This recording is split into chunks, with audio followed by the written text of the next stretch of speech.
உலக மக்கள் எல்லோருக்கும் வணக்கம். நான் உங்கள் ஜி கோபால் பேசுகிறேன். இன்னைக்கு நாம பேசக்கூடிய தலைப்பு என்னன்னா, மாத பலன்கள் வரிசையில் மே மாத பலன்கள். இந்த மே மாத பலன்கள் ஆப்பட்டது சிம்ம ராசிக்காரங்களுக்கு எப்படி இருக்க போகிறது, அதை பத்தி தான் இந்த வீடியோல பார்க்க போறோம்.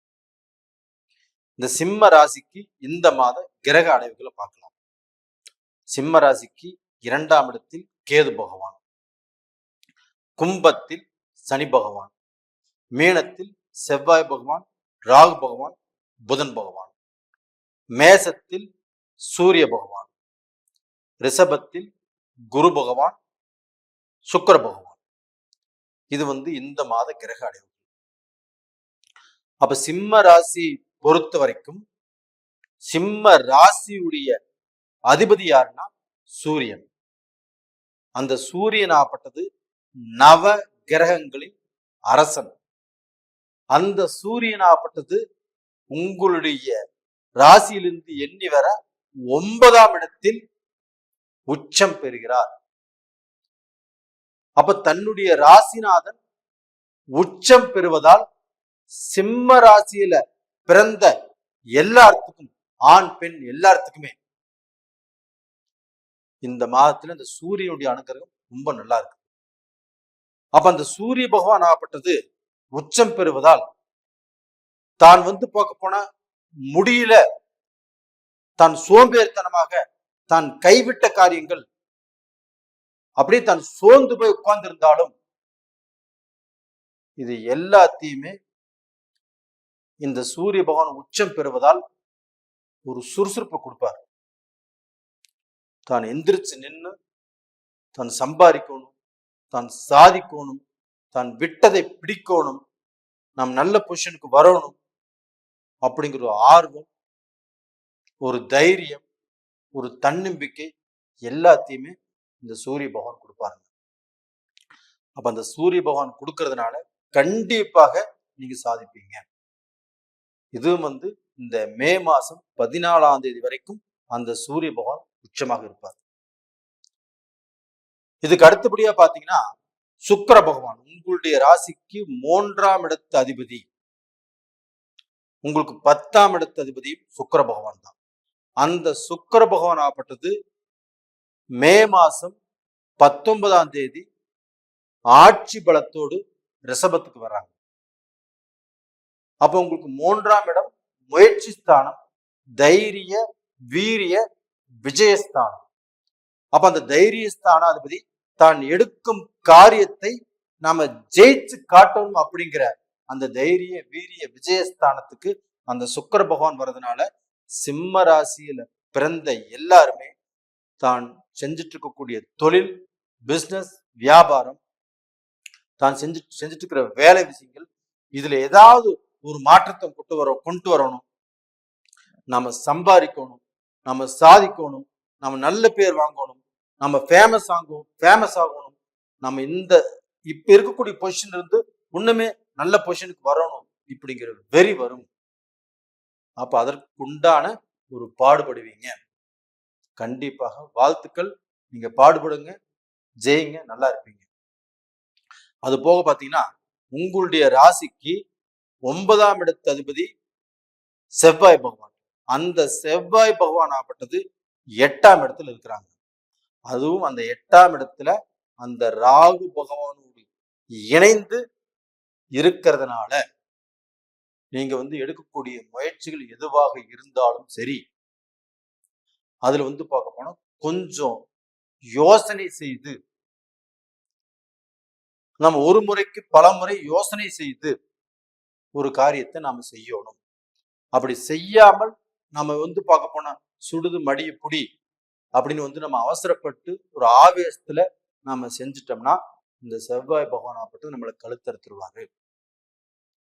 அப்போ நம்மளுக்கு அந்த பிரச்சனைகளை சந்திக்கக்கூடிய சூழ்நிலைகளை இந்த செவ்வாய் பகவான் உருவாக்கிடுவாரு. அப்ப அந்த செவ்வாய் பகவான் ஆப்பட்டது, செவ்வாய் பகவான் கிட்ட நம்ம தப்பிக்கணும் அப்படின்னா நம்ம கொஞ்சம் பொறுமையாக இருக்கணும். அதே சமயத்துல நம்ம யாரு கூடயும் அதிகமா பேசக்கூடாது, நம்ம நண்பர்கள் அளவா வச்சுக்கணும். வெளியில பார்க்க தொழில் விஷயத்திலும் சரி, நம்ம கொஞ்சம் நிதானமாக இருக்கணும்.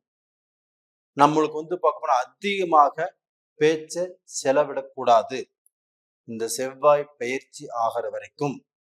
அந்த செவ்வாய் பயிற்சி ஆயிட்டாங்கன்னா உங்களுக்கு 9ஆம் இடம் உங்களுடைய பாக்கியஸ்தானத்துக்கு பாக்கியாதிபதி ஆட்சியாக வருவதனால கண்டிப்பாக நீங்க எடுத்த காரியத்தை ஜெயம் பண்ணுவீங்க. அது எப்போ? அந்த அடுத்த மாசம் செவ்வாய் பயிற்சி ஆனதுக்கு அப்புறம். அப்ப இந்த மே மாசத்துல பாத்தீங்கன்னா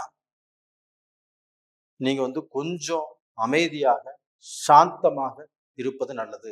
அது போக ஒரு சொத்து வாங்குறீங்க, ஒரு பூமி வாங்குறீங்க, ஒரு அசட் வாங்கி போடுறீங்க, இதுல டாக்குமெண்ட்டை நல்லா வெரிஃபிகேஷன் பண்ணிக்கணும். அதே சமயத்துல சொத்து மேல ஒரு அக்ரிமெண்ட் போடாம ஒரு பணத்தை கட்டுறோம், இதுலயுமே பிரச்சனை வருவதற்கு வாய்ப்புகள் இருக்குது. இதையுமே கொஞ்சம் ஜாக்கிரதையாக பார்த்துக்கணும். ஒரு நம்பிக்கையின் பேர்ல ஒருத்தருக்கு கடனை கொடுக்குறோம், அந்த கடன் கொடுக்குற இடத்துலையும் கண்டிப்பாக நீங்க ரொம்ப ஜாக்கிரதையாக இருக்கணும். அப்ப இந்த மாதிரி விஷயத்துல நீங்க உங்களை கண்ணும் கருத்துமாக பார்த்துக்கணும். உங்களுடைய ப்ராப்பர்ட்டிஸ், உங்களுடைய உடைமைகள், இல்லைன்னா உங்ககிட்ட கூடிய அந்த காசு பணத்தை அடுத்தவங்களுக்கு கொடுக்கறது, இது எல்லா விஷயத்திலையுமே ரொம்பவுமே நிதானமாக, ரொம்பவும் எச்சரிக்கையாக இருப்பது ரொம்ப ரொம்ப ரொம்ப நல்லது. இது போக உங்களுடைய ராசிக்கு 11ஆம் இடத்து அதிபதியும் 2ஆம் இடத்து அதிபதியுமான புதன் பகவான் குருவுடைய வீட்டுல நேச்சம்.